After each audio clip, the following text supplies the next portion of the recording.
Justin Rice, thank you for a $5 super chat. I was looking for some clarification on posting videos to YouTube without a 107. Justin Rice, I can answer this question for you 100% definitively. The FAA has said, they answered this. Unfortunately, I can't give you a link to a reference, so you'll have to take my word for it. The FAA has said that posting videos to YouTube is not a 107. It's not, you don't need a 107.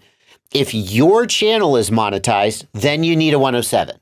But the question that people ask is, because YouTube is a business and YouTube will use my video to further their business, do I need a 107 to upload to YouTube even if my channel is not monetized?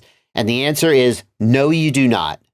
And the FAA actually has made a public statement at some point to this effect. So this is as definitive as it can be.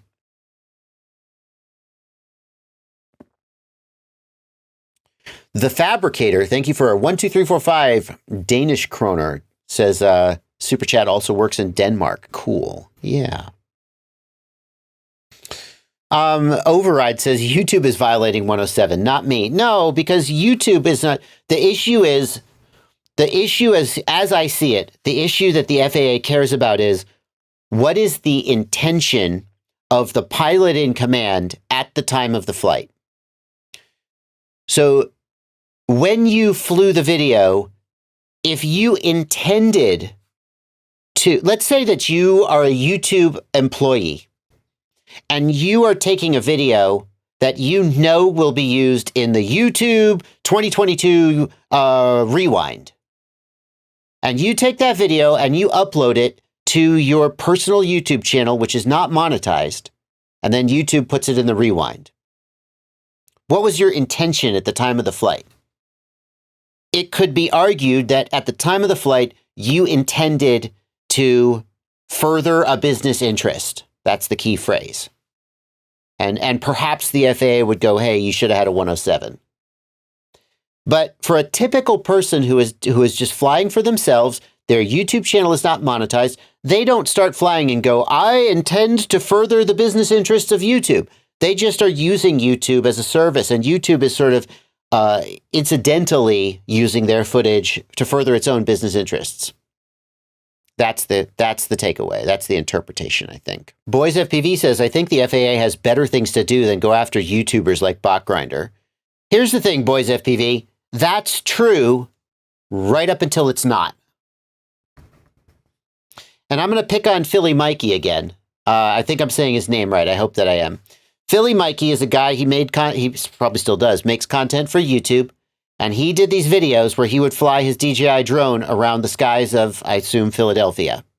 And he flew near he flew near trains. He flew over traffic, over busy streets. He flew over people.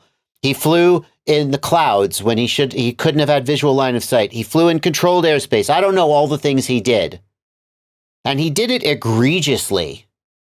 Like, he did it on live streams and he showed the screen of the phone.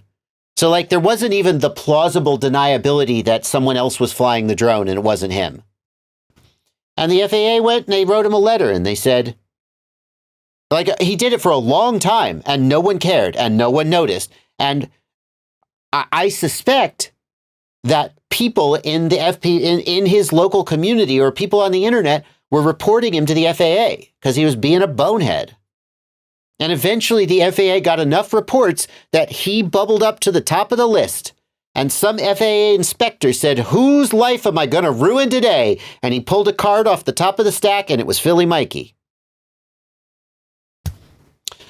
Now, as long as you're never at the top of that stack, you're never going to hear from the FAA. But don't assume you know. Don't assume you know, especially if you're somebody like BotGrinder who has a relatively popular YouTube channel. I'm not picking on BotGrinder. I'm just saying people said BotGrinder's too small fry. If all it's going to take is, like, think about Paul Nurkola's Flight of the Year. Something about that video caused it to go viral and it got millions of views. And some percentage of the millions of people who saw that called the FAA and went, this guy's being irresponsible. And the FAA came out and fined him. You just never know when you're going to make it to the top of that list. And then when you do, You're boned. What was the punishment for Philly Mikey? Well, currently he has $185,000-ish fines levied against him by the FAA. I'm not exaggerating that number. Now, to be fair, my understanding of the story is that he had been receiving letters, and I've heard about this from other people who are local to him and were following the story as it developed. Right now, I think that he is working very hard to control the narrative around the story and to tell the story the way he wants it to be heard. But other people have said, look, we saw this coming. And so I don't know this for a fact, but this is what people have said, and I'll repeat it with a grain of salt. You should take it that way. They said that he was getting letters from the FAA for a long time and blowing them off. So when the FAA sends you that first letter and they say, "Dear sir, we believe that you are violating these regulations.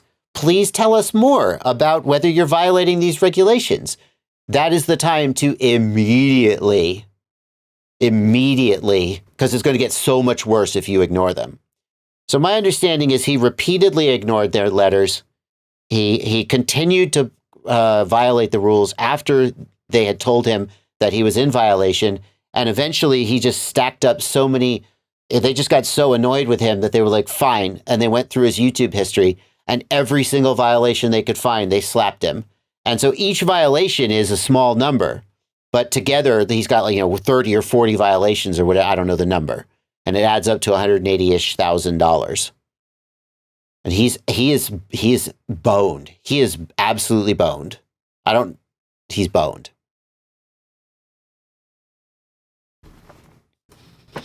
So, Carbon Cage just posted his letter in the public chat. What letter? You got a letter from the FAA, Carbon Cage? Nice. Oh, this is cool. So this is a letter posted by Carbon Cage on my Discord server. This is his letter that he got from the FAA. This is what it looks like when you make it to the top of that list and the FAA decides that you're the one whose life they're going to ruin today.